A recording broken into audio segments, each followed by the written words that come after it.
Picture this. It's March 1347, and Giovanni da Prato is preparing for his third trading expedition to Constantinople, a journey that will take 8 months and cover over 2,000 miles through territories controlled by dozens of different rulers who each demand taxes, bribes, and respect. His warehouse is filled with Florentine wool, Venetian glass, and German silver that he hopes to trade for Byzantine silk, Asian spices, and precious stones that could triple his investment if he reaches his destination safely. But first, he must navigate political tensions between city-states, avoid bandits who control mountain passes, survive storms at sea, and negotiate with merchants who speak languages he barely understands while using currencies that change value daily. This isn't a romantic adventure, but a high-stakes business operation that requires the skills of a diplomat, the courage of a soldier, and the mathematical precision of a banker. One mistake in planning, timing, or judgment could cost him everything he owns and leave his family destitute.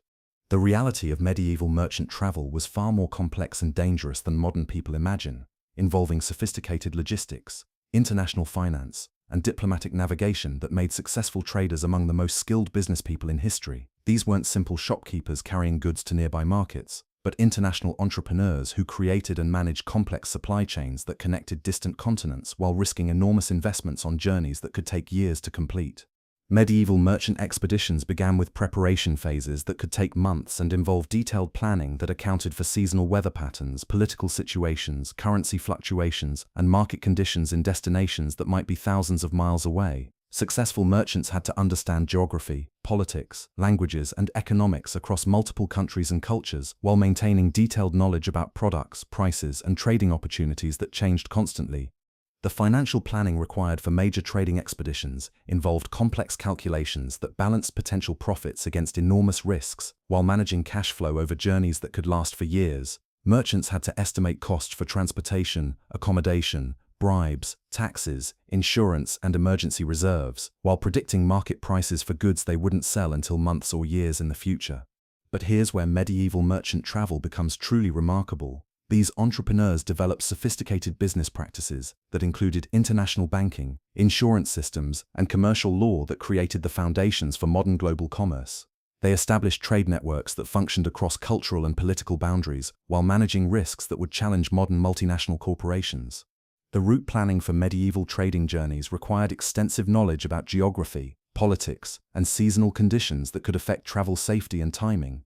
Merchants studied maps, consulted with other traders, and gathered intelligence about road conditions, political situations, and military conflicts that could block trade routes or create dangerous situations for traveling merchants. Alternative route planning was essential because political changes, military campaigns, and seasonal weather could make primary routes impassable with little advance warning. Successful merchants maintained detailed knowledge about multiple routes to the same destinations and could adapt their travel plans quickly when circumstances changed unexpectedly. The timing considerations for merchant expeditions involved coordination with agricultural cycles, religious festivals, political events, and weather patterns that affected both travel conditions and market opportunities. Merchants had to understand when different products would be in demand, when travel conditions would be optimal, and when political situations would be stable enough for safe passage. Seasonal trading windows determined when specific routes were passable and when markets would be most favorable for particular goods. Mediterranean sea routes were generally safe only during certain months, while mountain passes had limited seasons when weather permitted travel with heavy cargo loads. The cargo selection and preparation process required sophisticated understanding of market conditions, transportation constraints, and cultural preferences in destination markets. Merchants had to choose products that would be valuable enough to justify transportation costs, while being durable enough to survive long journeys through varying climates and handling conditions.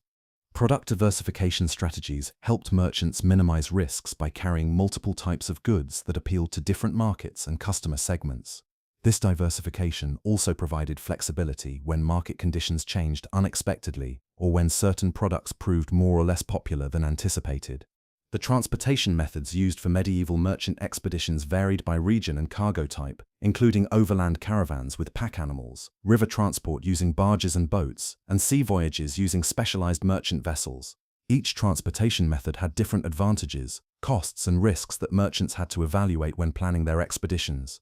Overland transportation required careful coordination with animal handlers, route guides, and security personnel who could protect caravans from bandits and provide expertise about local conditions.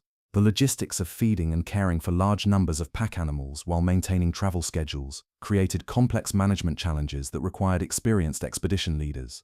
Sea transportation offered opportunities for carrying larger cargo loads more efficiently, but also created risks from storms, pirates, and navigational errors that could result in total loss of ships and cargo. Merchants had to understand maritime law, insurance practices, and shipping contracts that governed sea transport and protected their interests during ocean voyages. The security arrangements for merchant expeditions included hiring armed guards, coordinating with military escorts, and developing strategies for protecting valuable cargo from bandits, pirates, and corrupt officials. These security measures represented significant expenses, but were essential for successful completion of trading journeys through dangerous territories. Diplomatic preparation for international trading involved understanding political relationships, cultural customs, and legal systems in destination countries where merchants would need to negotiate with local authorities and business partners. Successful merchants often served as informal diplomats who maintained relationships between different political entities while pursuing their commercial interests.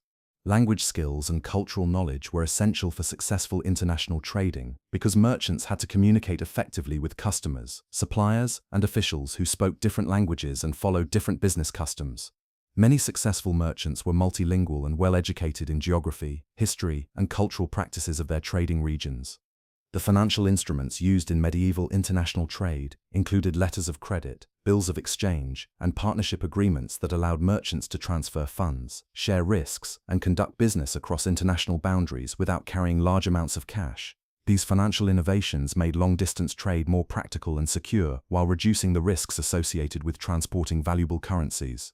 Banking relationships were crucial for medieval merchants who needed access to credit, currency exchange, and financial services in multiple countries. Merchant families often developed long-term relationships with banking houses that could provide financial support and commercial intelligence across their trading networks.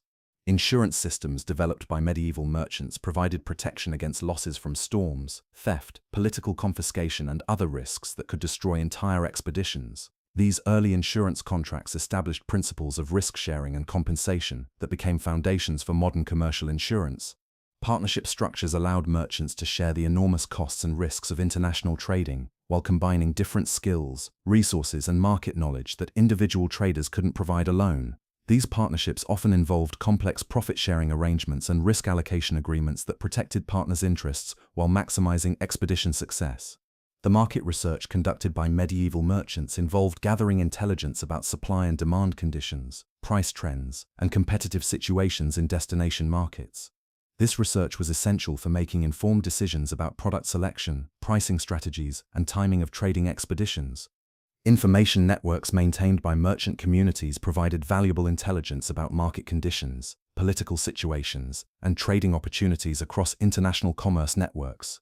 These information systems allowed merchants to make informed decisions and adapt their strategies based on current conditions rather than outdated assumptions.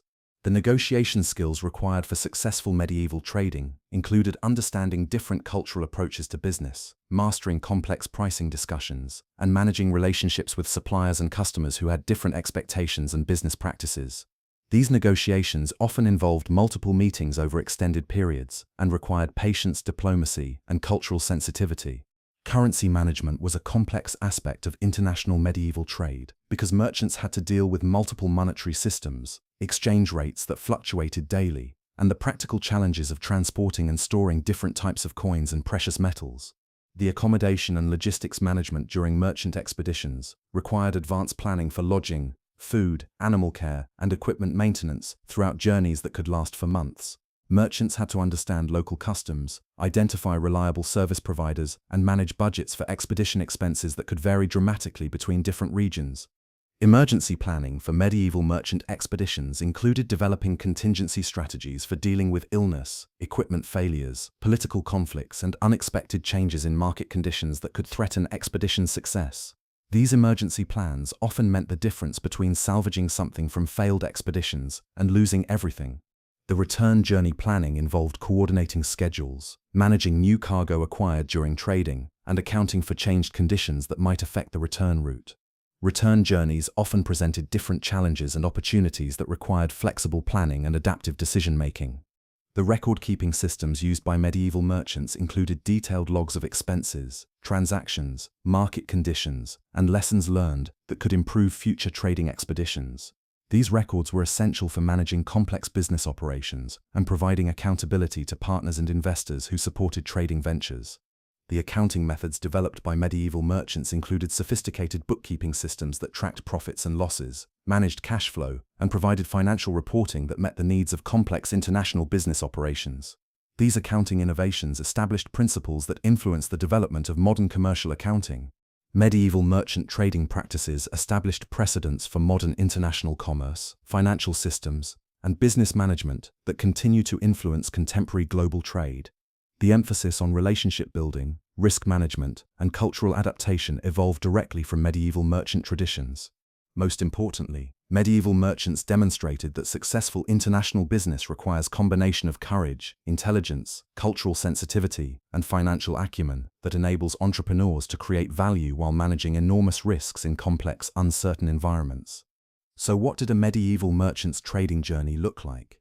It was a sophisticated business operation that combined international finance, diplomatic negotiation, and logistical management with personal courage and cultural intelligence to create profitable trading relationships across vast distances and cultural boundaries.